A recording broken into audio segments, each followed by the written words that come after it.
Hello dear student, welcome to our YouTube channel WB। তো এর আগের ক্লাসগুলোতে আমরা কি করেছিলাম যে জলবায়ু বা ক্লাইমেট চ্যাপ্টারের পার্টে আমরা ভাগ করেছিলাম বায়ুমণ্ডলীয় জল বা ওয়াটার ইন অ্যাটমসফিয়ার, আর কি আমাদের যে কনডেনসেশন বা ঘনীভূত, আর কি ছিল প্রেসিপিটেশন বা অধক্ষেপণ। এই তিনটে ইউনিটে আমরা ভাগ করেছিলাম। তো ইউনিট আমাদের কমপ্লিট করেছি, ওয়াটার ইন দ্য অ্যাটমসফিয়ার বা বায়ুমণ্ডলীয় জল। তারপরে কি করেছি, ঘনীভবন বা কনডেনসেশন। এই দুটো ইউনিট আমরা এর আগের ক্লাসে কমপ্লিট করিয়ে দিই। তার সঙ্গে এই দুটো ইউনিট রিলেটেড যে শর্ট কোয়েশ্চেন ছিল সেগুলো আমরা আলোচনা করে দিই। আজকের যে ক্লাসটা মেইনলি হতে চলেছে সেটি হলো 3 নম্বর যে ইউনিটটা আছে কি অধক্ষেপণ বা প্রেসিপিটেশন, সেটি সম্পর্কে আমরা আলোচনা করব এবং অধ্যায়ের বা ক্লাইমেট বা জলবায়ু এটার ডিটেলসে শর্ট কোয়েশ্চেন লাস্টে আলোচনা। তো আর বেশি না দেরি না করে চলো শুরু করা যাক ক্লাস।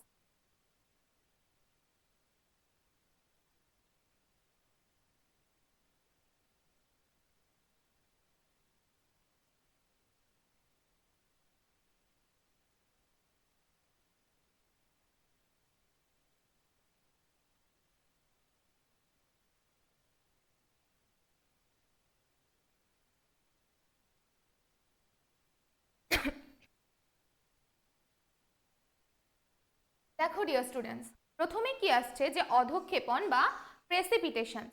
তো আমরা এটা জেনে নিই যে অধক্ষেপণ বা প্রেসিপিটেশনস বলতে কি বোঝাচ্ছে। ল্যাটিন শব্দ প্রেসিপিটায়ার থেকে এই ইংরেজি প্রেসিপিটেশন শব্দটির উৎপত্তি হয়। এবার আমরা জেনে নিই এই প্রিসিপিটায়ার কথাটির অর্থ কি। প্রি কথাটার অর্থ বলতে আমরা যদি ভাঙি প্রিসিপিটায়ারকে, প্রি কথাটাকে বলি তাহলে কি বোঝাচ্ছে। প্রি বলতে আমরা পূর্ববর্তীকে বোঝাচ্ছি, আর সিপেটার কথাটির অর্থ কি হচ্ছে নিক্ষেপ করা।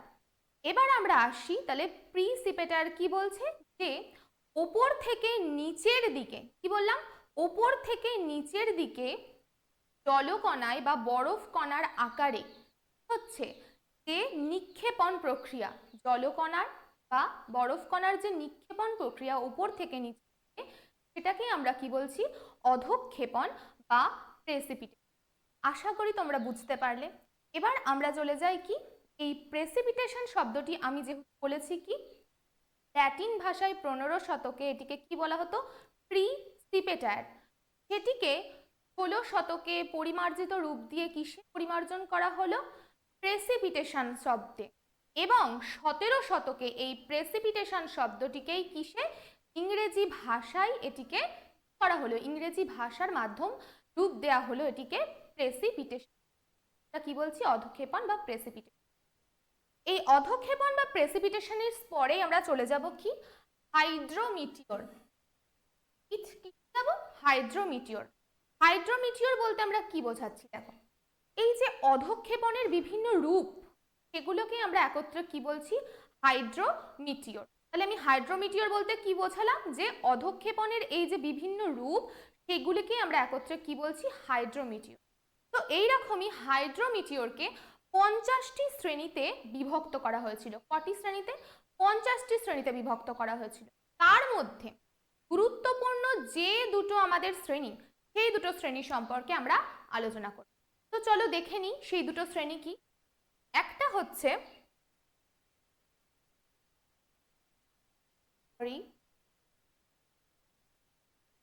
দেখো, একটা হচ্ছে যে এই কঠিন অধক্ষেপণ, আর একটা কি হচ্ছে তরল অধক্ষেপণ। এবার কঠিন অধক্ষেপণের মধ্যে দেখো অনেক ভাগ আমরা দেখিয়েছি, সেগুলো সম্পর্কে জানবো। তরল অধক্ষেপণের মধ্যেও দুটি ভাগে ভাগ করা হয়েছে, সেটি সম্পর্কেও আমরা জানবো। এবার কঠিন অধক্ষেপণের মধ্যে প্রথমেই কাকে পাচ্ছি আমরা, তুষারপাত।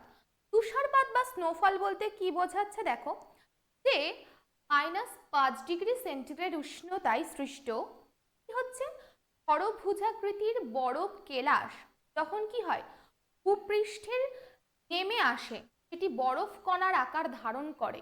জলকণাটা যখন বরফ কণার আকারে জমতে শুরু করে সেটি কি বলছি তুষারপাত বা স্নোফল। নেক্সট আসছে দেখো স্প্লিট। স্প্লিট বলতে কি বোঝাচ্ছে দেখো, যে ভূপৃষ্ঠের কাছাকাছি বায়ুমণ্ডলের তাপমাত্রা যদি হিমাঙ্কের নিচে থাকে এবং ঊর্ধ্বের তাপমাত্রা যদি হিমাঙ্কের ওপরে থাকে, তো সেই উষ্ণতায় কি জলকণা যখন নিচের দিকে নেমে আসে এবং ভূপৃষ্ঠে আসার সঙ্গে জমাট বেঁধে বরফ কণায় জমাটবদ্ধ আকার ধারণ করে, সেটিকেই আমরা কি বলছি অ্যাকচুয়ালি স্প্লিট। নেক্সট আসছে দেখো তুষারপত্র বা স্নো প্লিটস। স্নো প্লিট, তুষারপত্র। তুষারপত্র বলতে কি বোঝাচ্ছে দেখো, যদি ভূপৃষ্ঠের কাছাকাছি শীতল বায়ুস্তর অবস্থান করে তখন কি হয়, তখন ওপর থেকে যখন কি হয় জলকণার আকারে কোনো কিছু দিকে অধঃক্ষেপিত হয়, সেটি কি হয় তৎক্ষণাৎ জমাটবদ্ধ আকৃতি ধারণ করে, সেটিকেই আমরা কি বলছি যে তুষারপত্র বা স্নো প্লিটস। নেক্সট আসছে দেখো তুষার দানা। এই বরফ কণার আকৃতি যদি কি হয় 2 থেকে 5 মিলিমিটার ব্যাসযুক্ত হয়, সেটিকে আমরা কি বলবো, সেটিকে আমরা বলবো বরফপত্র বা আইস প্লেটস। নেক্সট আসছে যে বরফ প্রিজম বা হিরে গুঁড়ো বা আইস প্রিজম অর আইস ডায়মন্ড। এই কথাটার মাধ্যমে আমরা বুঝতে পাচ্ছি যে আমাদের কি হচ্ছে, বরফ কেলাসের আকৃতি যদি কি হয়, বরফের আকৃতিটা যদি কেলাস আকৃতির হয়, খুব স্বচ্ছ, খুব মানে কি বলবো খুব দানাদার টাইপের, এমন একটা স্বচ্ছ যেটি বাতাসে ভেসে বেড়াতে পারে, এই রকম যদি কোনো কিছু ওপর থেকে নিচের দিকে নিক্ষিপ্ত হয়, ঠিক আছে, অধঃক্ষেপিত হয়, সেটিকে আমরা কি বলবো, এবং সেটি যখন এইরকম কেলাস আকৃতি ধারণ করে বাতাসে বেড়াতে সেটিকে দেখা যায়, আসলে বরফ প্রিজম বা হীরের গুঁড়ো। ওকে, নেক্সট আসছে যে শিলাবৃষ্টি। শিলাবৃষ্টি আমরা প্রত্যেকেই দেখেছি। তো এই দেখো কি বলছে যে 5 থেকে 50 মিলিমিটার ব্যাসযুক্ত জলের সঙ্গে যদি বরফ কণা নিচের দিকে অধঃক্ষেপিত হয়, সেটিকে আমরা তো মেইনলি জানি যে শিলাবৃষ্টি, তাই তো। নেক্সট আসছে বা হেইল স্টর্ম। নেক্সট আসছে দেখো হিমানি বা রাইম।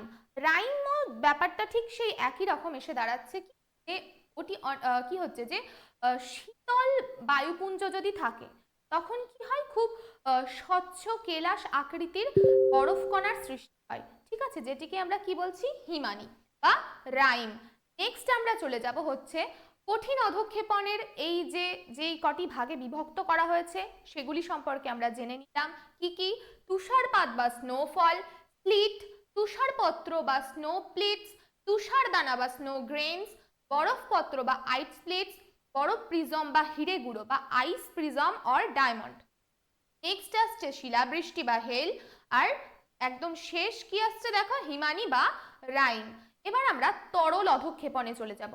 তরল অধঃক্ষেপণকে মেইনলি কটি ভাগে ভাগ করেছে? দুটি ভাগে, একটা কি বৃষ্টিপাত বা রেইনফল, আর একটা কি হচ্ছে গুড়ি গুড়ি বৃষ্টিপাত বা ড্রিজল। এবার আমরা এই বৃষ্টিপাত সম্পর্কে জেনে নেব। দেখো কি বলছে যে 0.5 মিলিমিটার ব্যাসযুক্ত জলকণার আমরা বৃষ্টিপাত, কি বললাম 0.5 মিলিমিটার ব্যাসযুক্ত জলকণার নিক্ষেপকে আমরা কি বলছি বৃষ্টিপাত। আর গুড়ি গুড়ি বৃষ্টিপাত বলতে কি বোঝাচ্ছে, এই জলকণার ব্যাস যখন 0.5 মিলিমিটারের কম হয়, বৃষ্টিপাতের ক্ষেত্রে কি হলো, জলকণার ব্যাসটা কত থাকছে 0.5 মিলিমিটারের বেশি ব্যাসযুক্ত, আর গুড়ি গুড়ি বৃষ্টির ক্ষেত্রে কি হচ্ছে 0.5 মিলিমিটারের কম ব্যাসযুক্ত যে জলকণা অধঃক্ষেপিত হচ্ছে সেটিকে আমরা কি বলছি গুড়ি গুড়ি বৃষ্টিপাত। তাহলে হাইড্রোমিটিওরের মধ্যে আমরা দুটো শ্রেণী নির্বাচন করেছিলাম, কঠিন অধঃক্ষেপণ, তরল অধঃক্ষেপণ, সেগুলি সম্পর্কে আমরা জেনে নিই। নেক্সট চলো আমরা চলে যাই।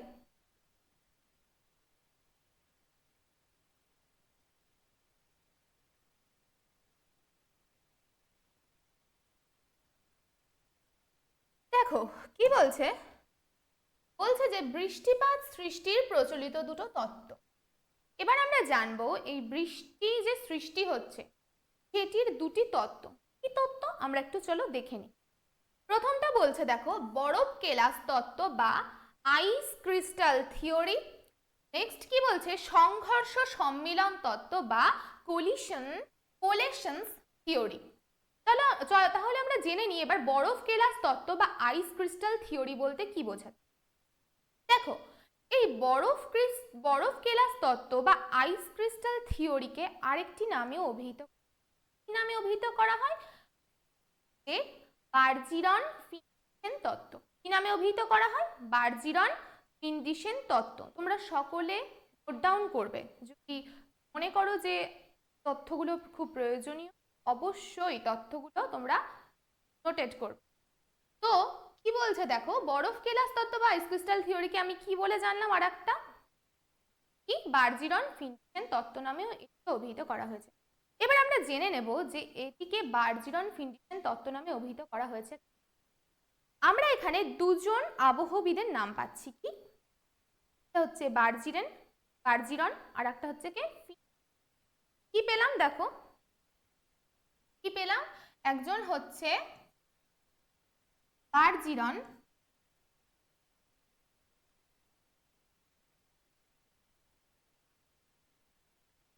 আর একটা কি হচ্ছে ফিন্ডিশেন।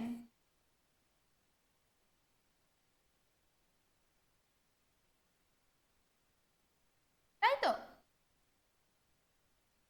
তাহলে আমরা কি পেলাম বার্জিরন আর ফিন্ডিশেন। এবার আমরা জেনে নেব যে এই বার্জিরন এনার কি হচ্ছেন একজন কি টর বার্জিরন, তিনি কি নরওয়ের আবহবিদ। কি বললাম? টর বার্জিরন, এনার পুরো নাম কি হচ্ছে টর বার্জিরন, নরওয়ের আবহবিদ। তিনি 1933 সালে এই যে আমাদের বরফ কেলাস তত্ত্ব বা আইস ক্রিস্টাল থিওরির পরিমার্জিত রূপে সংস্করণ আমাদের সামনে প্রকাশ করেছিল। পরবর্তীতে ফিন্ডিশেন জার্মান আবহবিদ, তিনি 1940 সালে এই বরফ কেলাস তত্ত্ব বা আইস ক্রিস্টাল থিওরিকে আরও পরিমার্জিত সংস্করণের মাধ্যমে আমাদের সামনে তুলে ধরেন। যেহেতু এই দুইজন আবহবিদ কি টর বার্জিরন আর ফিন্ডিশেন, এদের দুজনের পরিমার্জিত সংস্করণ রূপ হচ্ছে বরফ কেলাস তত্ত্ব বা আইস ক্রিস্টাল থিওরি, তাই এই তত্ত্বটির আরেকটি নাম কি বার্জিরন ফিন্ডিশেন তত্ত্ব। তো আমরা জেনে নিলাম যে কেন বার্জিরন ফিন্ডিশেন তত্ত্ব বলা হয় বরফ কেলাস তত্ত্ব বা আইস ক্রিস্টাল থিওরি। এবার আমরা জানবো এই বরফ কেলাস তত্ত্ব বা আইস ক্রিস্টাল থিওরি কি বলছে। দেখো বলছে যে হিমাঙ্কের নিম্ন উষ্ণতাযুক্ত স্থানে কি হয় বলতো, এই বরফ কেলাস তত্ত্ব বা কি বলছে আইস ক্রিস্টাল থিওরি সংঘটিত।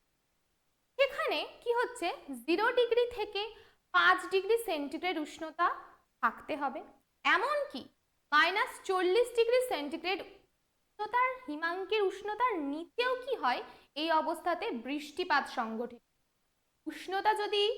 হিমাঙ্ক উষ্ণতা যদি -40 ডিগ্রি সেন্টিগ্রেডের নিচে থাকে, তাও এই অবস্থায় কি হয় বৃষ্টিপাত সংঘটিত, যেটিকে অ্যাকচুয়ালি কি বলছি আমরা বরফ কেলাস তত্ত্ব আইস ক্রিস্টাল থিওরি। নেক্সট আসছে দেখো পরবর্তী আমাদের কি আসছে সংঘর্ষ সম্মিলন তত্ত্ব বা কোলেশনস। এই তত্ত্বে কি বোঝাচ্ছে দেখো, এই তত্ত্বে বোঝাচ্ছে যে হচ্ছে যে আমাদের যদি 2 কিলোমিটার ব্যাস কি হচ্ছে যে ক্রান্তীয় অঞ্চলে যদি কি হয় 2 কিলোমিটারের মধ্যে পুরু মেঘের সৃষ্টি হয়, তো তার ফলেই কি হয় এই সংঘর্ষ সম্মিলন তত্ত্ব বা কোলিশনস এর মাধ্যমে কি হয় বৃষ্টি কি হয় ক্রান্তীয় অঞ্চলে 2 কিলোমিটারের মধ্যে পুরু যে মেঘ তার থেকেই মূলত কি হয় এই বৃষ্টিপাত সংঘটিত হয়, যেটি কি হচ্ছে হিমাঙ্ক উষ্ণতার ওপরে থাকে, তার ফলে এই সংঘর্ষ সম্মিলন তত্ত্ব।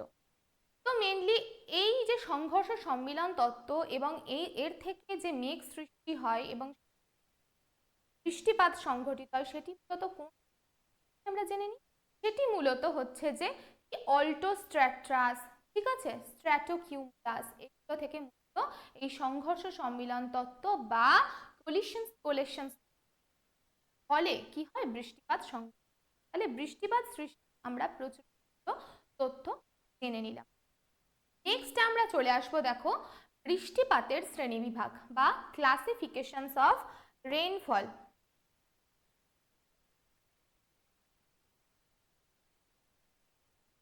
কি বলছে, বৃষ্টিপাতের শ্রেণীবিভাগ বা ক্লাসিফিকেশন অফ রেইনফল।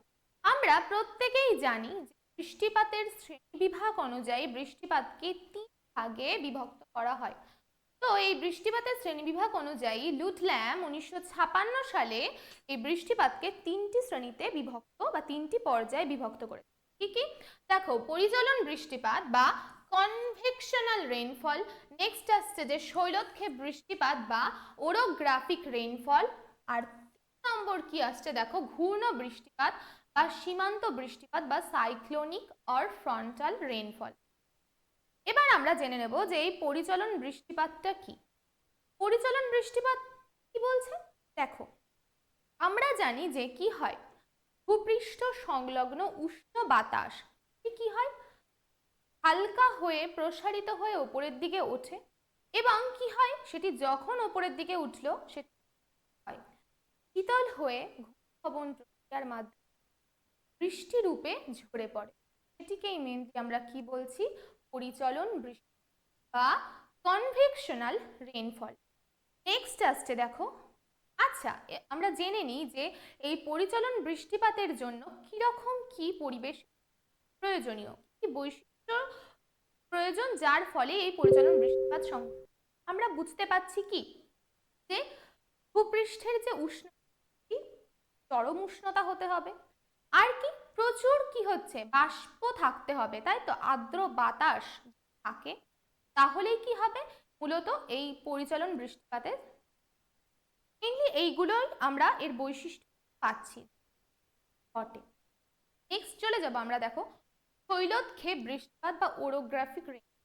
দেখো এই শৈলক্ষেপ কথাটা থেকে আমরা কি জানতে পারছি, শৈল কথাটার অর্থ কি, শৈল কথাটার অর্থ হচ্ছে যে পাহাড়, আর ক্ষেপ কথাটার অর্থ কি, ক্ষেপ কথাটার অর্থ হচ্ছে উৎক্ষেপ, তাই তো। কি হয় দেখো, এই যে জলীয় বাষ্পপূর্ণ বায়ু, ঠিক আছে, জলীয় বাষ্পপূর্ণ উষ্ণ বাতাস, সেটি কি হয় যখন হালকা হয়ে ওপরের দিকে ওঠে, সেই ওপরে ওঠার সময় কি হয়, যদি তার সমকোণে, ঠিক আছে, বায়ু প্রবাহ যেখানে ঘটছে তার সমকোণে যদি কি হয় কোনো পর্বতের অবস্থান থাকে, তো সেই পর্বতে কি হয়, সেই বাতাস বাধাপ্রাপ্ত হয়, বাধাপ্রাপ্ত হয়ে সোজা কি হয় ওপরের দিকে ওঠে এবং ঘনীভূত হয়ে সে বৃষ্টিপাত ঘটায় কোথায়, পর্বতের প্রতিবাদ ঢালে। কোথায় ঘটায় বৃষ্টিপাত, পর্বতের প্রতিবাদ ঢালে। তো এই প্রক্রিয়াটাকে আমরা কি বলছি, এর ফলে যে বৃষ্টিপাত সেটাকে আমরা কি বলছি, শৈলক্ষেপ বৃষ্টিপাতের প্রতিবাদ ঢালে যে বৃষ্টিপাত সেটিকে আমরা মূলত শৈলক্ষেপ বৃষ্টিপাত বলছি। আর এর ফলে কি হয় দেখো, পর্বতের যেহেতু প্রতিবাদ ঢালে বৃষ্টি সম্পন্ন হয়ে যাচ্ছে, সরি, পর্বতের প্রতিবাদ ঢালে যেহেতু বৃষ্টি সম্পন্ন হয়ে যাচ্ছে, তার ফলে কি হচ্ছে, একটি শুষ্ক বায়ু থাকছে, সেটি কি হচ্ছে, শুষ্ক বায়ু তখন কি হচ্ছে পর্বতের অনুবাদ ঢালে নেমে আসছে, আর শুষ্ক বায়ু পর্বতের অনুবাদ ঢালে নেমে আসায় কি হচ্ছে, এই অঞ্চলটি শীতছাই অঞ্চলে পরিণত।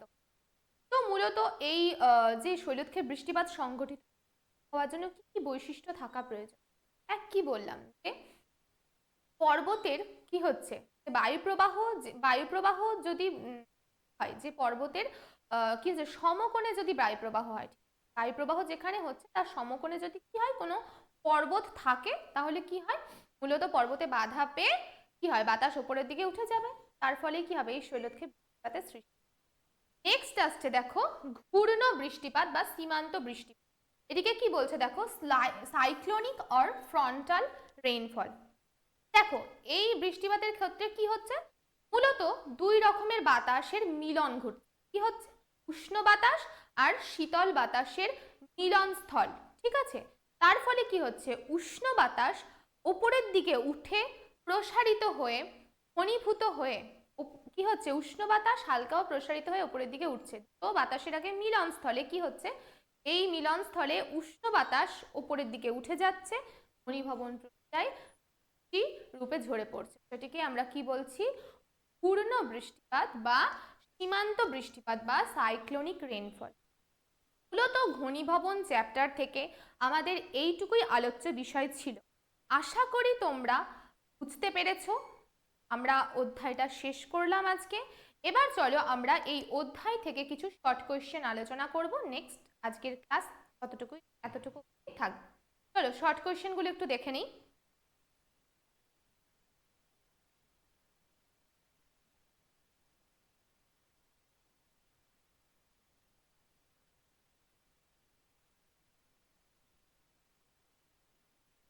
দেখো প্রথমে কোশ্চেনটা কি আসছে, জলের গলনাঙ্ক ও হিমাঙ্ক কত। তাহলে এবার আমরা অপশন দেখে নিই, জলের গলনাঙ্ক বা হিমাঙ্ক কত। আমরা মেনলি কি জানি, এটাকে আমরা লিনতাপ হিসেবে বলি, তাই তো। লিনতাপ ব্যাপারটা কি এর আগের ক্লাসে বলে দিয়েছিলাম, তাও একবার বলে দিই। লিনতাপ কি, যে কি হয়, উষ্ণতার পরিবর্তন ঘটে না। কি হয়, উষ্ণতার পরিবর্তন না ঘটিয়ে অবস্থার যে পদার্থের অবস্থার যে পরিবর্তন, সেটাকেই আমরা কি বলছি, লিনতাপ বলে জানছি। তো এই যে জলের গলনাঙ্ক হিমাঙ্ক, ঠিক আছে, জল গলে কি হচ্ছে, বরফ থেকে গলে জলের সৃষ্টি হচ্ছে, জল জমে বরফে পরিণত হচ্ছে, সেটি কি বলছে, সেই উষ্ণতাটা কত, সেই উষ্ণতা হচ্ছে 0 ডিগ্রি সেন্টিগ্রেড। দেখো কি অপশনগুলো দিয়েছে আমরা দেখে নিই। 0 ডিগ্রি সেন্টিগ্রেড পার 32 ডিগ্রি ফারেনহাইট। তার বি নম্বর অপশনটা কি বলছে, দেখো 100 ডিগ্রি সেন্টিগ্রেড পার 212 ডিগ্রি ফারেনহাইট। নেক্সট কি বলছে, 374 ডিগ্রি সেন্টিগ্রেড পার 706 ডিগ্রি ফারেনহাইট। আর ডি নম্বর অপশন কি বলছে, 200 ডিগ্রি সেন্টিগ্রেড পার 424 ডিগ্রি ফারেনহাইট। তো আমরা জানি কি জলের গলনাঙ্ক হিমাঙ্ক কত, অপশন এ কি আসছে, 0 ডিগ্রি সেন্টিগ্রেড পার 32 ডিগ্রি ফারেনহাইট।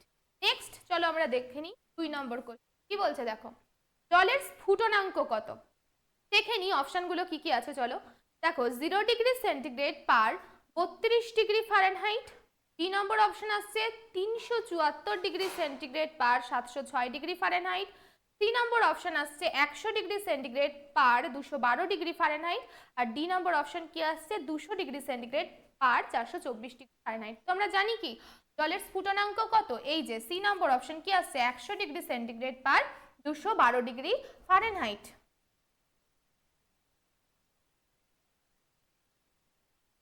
নেক্সট আমরা চলে যাই, চলো 3 নম্বর কোশ্চেনটা কি বলছে, জলের সংকট তাপমাত্রা বা ক্রিটিক্যাল টেম্পারেচার কত। অপশনগুলো কি কি দিয়েছে দেখে নিই। দেখো 0 ডিগ্রি সেন্টিগ্রেড পার 32 ডিগ্রি ফারেনহাইট। পরেরটা কি বলেছে, 100 ডিগ্রি সেন্টিগ্রেড পার 212 ডিগ্রি ফারেনহাইট।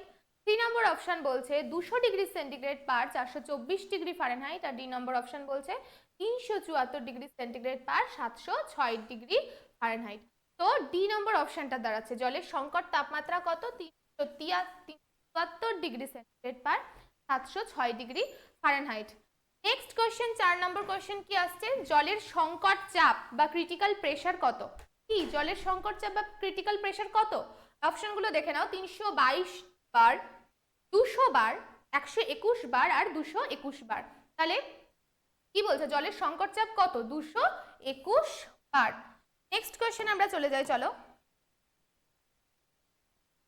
বাতাসের আর্দ্রতা পরিমাপক যন্ত্রের নাম কি। আমরা প্রত্যেকেই জানি, ছোট থেকেই জানি যে বাতাসের আর্দ্রতা পরিমাপক যন্ত্র কি। তোমাদের কাছে এই কোশ্চেনটা আমার রাখা থাকে, যেহেতু সহজ কোশ্চেন, তাই কমেন্ট সেকশনে কমেন্ট করে জানাবে যে কি বাতাসের আর্দ্রতা পরিমাপক যন্ত্রের নাম কি।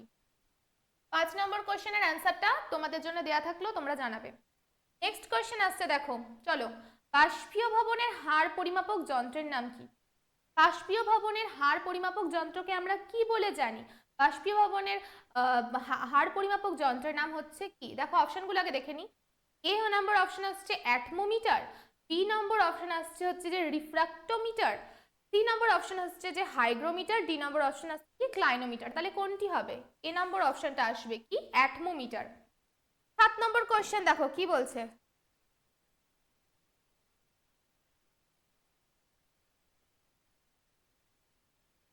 কোশ্চেনটা বলছে যে ঘনীভবন প্রক্রিয়ার মাধ্যমে জলীয় বাষ্প যে নির্দিষ্ট উষ্ণতায় জলকণায় পরিণত হচ্ছে তাকে কি বলা হয়? কি বললাম দেখো, ঘনীভবন প্রক্রিয়ার মাধ্যমে জলীয় বাষ্প যে নির্দিষ্ট উষ্ণতায় জলকণায় পরিণত হয়, জলীয় বাষ্প জলকণায় পরিণত হচ্ছে, সেটিকে আমরা কি বলে জানি? সেটিকে আমরা জানি হচ্ছে, দেখো অপশনগুলো আগে দেখে নিই। এ হচ্ছে হিমাঙ্ক, বি হচ্ছে তুষারাঙ্ক, সি হচ্ছে ঘনাঙ্ক, আর ডি হচ্ছে শিশিরাঙ্ক। তাহলে কি হবে? এটিকে নিশ্চয়ই অ্যান্সারটা হবে ডি, শিশিরাঙ্ক। নেক্সট আমরা চলে যাই, চলো। জলের উপরিতল থেকে বাষ্প সৃষ্টির প্রক্রিয়াকে কি বলা হয়? জলের উপরিতল থেকে বাষ্প সৃষ্টি হচ্ছে, তাহলে বাষ্প যে সৃষ্টি হচ্ছে সেটিকে আমরা কি বলে জানবো? এ নম্বর অপশন আসছে বাষ্পীয় ভবন, বি নম্বর অপশন আসছে ঘনীভবন, সি নম্বর অপশন আসছে যে কঠিনী ভবন, আর ডি নম্বর অপশন আসছে ঊর্ধ্বপাতন। তাহলে বাষ্প তৈরি হচ্ছে সেটিকে আমরা তো বাষ্পীয় ভবনই বলবো, তাই তো, অপশন এ। নেক্সট কোশ্চেনে যাচ্ছি।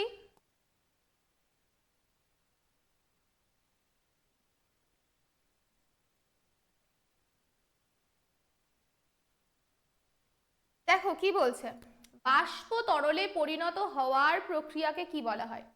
বাষ্প এবার তরলে পরিণত হচ্ছে, সেটিকে আমরা কি বলবো? সেটিকে আমরা বলবো কি? ঘনীভবন। বাষ্প তরলে পরিণত হয়, আমরা তো পড়েই আসলাম যে কনডেনসেশনের যে প্রক্রিয়াটাতে আমরা তো পড়ে আসলাম, বাষ্প কি হচ্ছে, উপরে উঠে ঘনীভূত হয়ে বৃষ্টির আকারে ঝরে পড়ছে, তাহলে কি হয়? তরলে তো পরিণত হচ্ছে না, ঘনীভূত। তাহলে বাষ্প তরলে পরিণত হওয়ার প্রক্রিয়াকে কি বলা হয়? দেখো আমরা অপশনগুলো দেখে নিই। বলছে এ বলছে বাষ্পীয় ভবন, বি হচ্ছে ঘনীভবন, সি হচ্ছে কঠিনী ভবন, আর ডি হচ্ছে ঘনী। Option D. নেক্সট 10 নম্বর কোশ্চেন কি আসছে চলো দেখি। জল থেকে বরফ সৃষ্টির প্রক্রিয়াকে কি বলা হয়? এবার কি হচ্ছে? জল থেকে বরফ সৃষ্টি, তাহলে জল থেকে বরফ সৃষ্টির প্রক্রিয়াকে আমরা কি বলবো? কঠিনী ভবন। কি? Option C. নেক্সট আসছে দেখো, যে প্রক্রিয়ায় বরফ থেকে সরাসরি বাষ্প সৃষ্টি হয়, যে প্রক্রিয়ায় বরফ থেকে সরাসরি বাষ্প সৃষ্টি হয় সেটিকে আমরা কি বলবো? বরফ থেকে বাষ্প সৃষ্টি হচ্ছে, সেটিকে আমরা কি বলবো? অপশনগুলো দেখে নিই। এ নম্বর অপশন আসছে বাষ্পীয় ভবন, বি নম্বর অপশন আসছে ঘনীভবন, সি নম্বর অপশন আসছে কঠিনী ভবন, আর ডি নম্বর অপশন আসছে ঊর্ধ্বপাতন। হ্যাঁ, ডি নম্বর অপশন কি? ঊর্ধ্বপাতন। কারণ কি হচ্ছে? বরফ থেকে বাষ্পর সৃষ্টি হচ্ছে।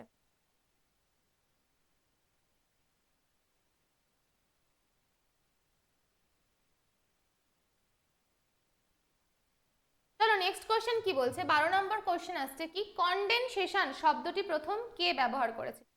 কনডেনসেশন শব্দটি প্রথম কে ব্যবহার করেছিলেন? চলো অপশনগুলো দেখে নিই। এ বলছে কিচার 1644 সালে, পিটারসন 1992 সালে, ক্রিসফিল্ড 1862 সালে, আর ব্যারি 1662 সালে। তো এই কনডেনসেশন শব্দটি প্রথম কে ব্যবহার করেছিলেন? এ নম্বর অপশন কিচার 1644 সালে। নেক্সট, দুটি ভিন্নধর্মী বায়ুপুঞ্জের মিলনের ফলে যে সীমান্ত সৃষ্টি হয় সেখানে উষ্ণ জলীয় বাষ্পপূর্ণ বাতাস ঘনীভূত হয়ে যে কুয়াশা সৃষ্টি করে তাকে কি বলে? আমরা অপশনগুলো দেখে নিই। বলছে এ নম্বর অপশন সীমান্ত কুয়াশা, বি নম্বর হচ্ছে বায়ুপুঞ্জ কুয়াশা, সি নম্বর হচ্ছে বাতাগ্র কুয়াশা, ডি নম্বর কি হচ্ছে? বাষ্পীয় কুয়াশা। তো এটাকে আমরা কি বলি? সীমান্ত কুয়াশাই বলি, যে দুটি ভিন্নধর্মী বায়ুপুঞ্জের মিলনের ফলে সীমান্তের সৃষ্টি, আমরা কি বলছি?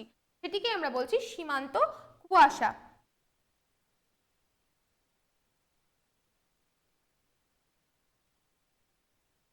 দেখো নেক্সট কি বলেছে, যে তাপ বৈপরীত্য জনিত কুয়াশা ভূপৃষ্ঠ থেকে কত মিটার উচ্চতার মধ্যে দেখা যায়?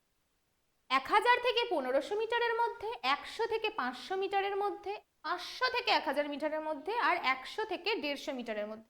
তাহলে তাপ বৈপরীত্য জনিত কুয়াশা ভূপৃষ্ঠ থেকে কত মিটার উচ্চতার মধ্যে দেখা যায়? 3 নম্বর অপশন 100 থেকে 150 মিটারের। শহর ও শিল্পাঞ্চলের গাড়ি ও কলকারখানার কালো ধোঁয়াজনিত যে কুয়াশা দেখা যায় তোমরা সকলেই জানো যদিও, তো এটিও তোমরা কমেন্ট সেকশনে কমেন্ট করে জানিও। আমরা ছোট থেকেই পড়ে আসছি যে কি হয়, গাড়ি কলকারখানার কালো ধোঁয়া বাতাসের সঙ্গে মিশে শিল্পাঞ্চলে কিসের সৃষ্টি হয়? সহজ কোশ্চেন, তোমরা জানাবে। নেক্সট কোশ্চেনে চলে যাচ্ছি, চলো কি বলছে।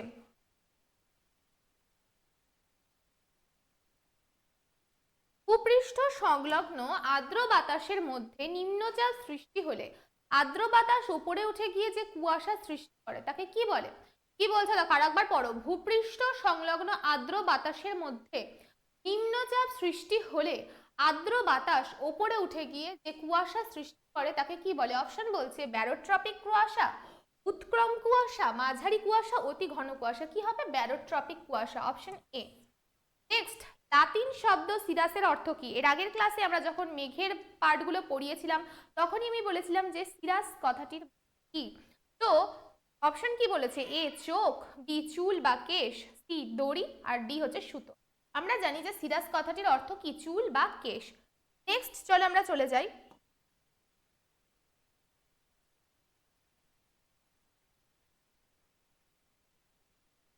লাতিন শব্দ কিউমুলাসের অর্থ কি? অপশনগুলো দেখে নি।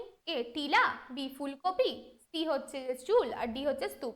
তো কিউমুলাস কথাটির অর্থ কি? কিউমুলাস কথাটির অর্থ হচ্ছে স্তূপ, হলো অপশন ডি। নেক্সট কোশ্চেন, কোন মেঘের ক্ষেত্রে চাঁদ সূর্যকে ঘিরে বলয় বা হ্যালোস গড়ে ওঠে? কোন মেঘের ক্ষেত্রে? আমরা পড়েছিলাম যে হ্যালোস গড়ে ওঠে কোন মেঘের ক্ষেত্রে?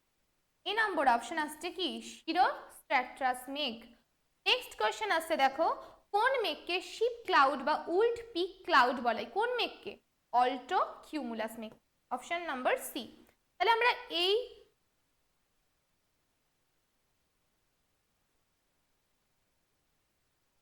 মূলত আমরা এই আজকের ক্লাসে শর্ট কোয়েশ্চেনগুলো ছিল, আমরা আলোচনা করে নিলাম। আশা করছি তোমাদের এই ক্লাইমেট চ্যাপ্টারটা নিয়ে আর কোনো ডাউট নেই। যদি কোনো ডাউট থেকে থাকে তো তোমরা অবশ্যই কমেন্টস করো, আমি চেষ্টা করব তোমাদের উত্তর দেওয়ার যথাযথ। তো আজকের ক্লাসটা এতদূর অবধি। নেক্সট আমাদের সেটি পরের ক্লাসে আমরা শুরু করতে চলেছি। তো আশা করছি তোমরা উপকৃত হয়েছো। Thank you.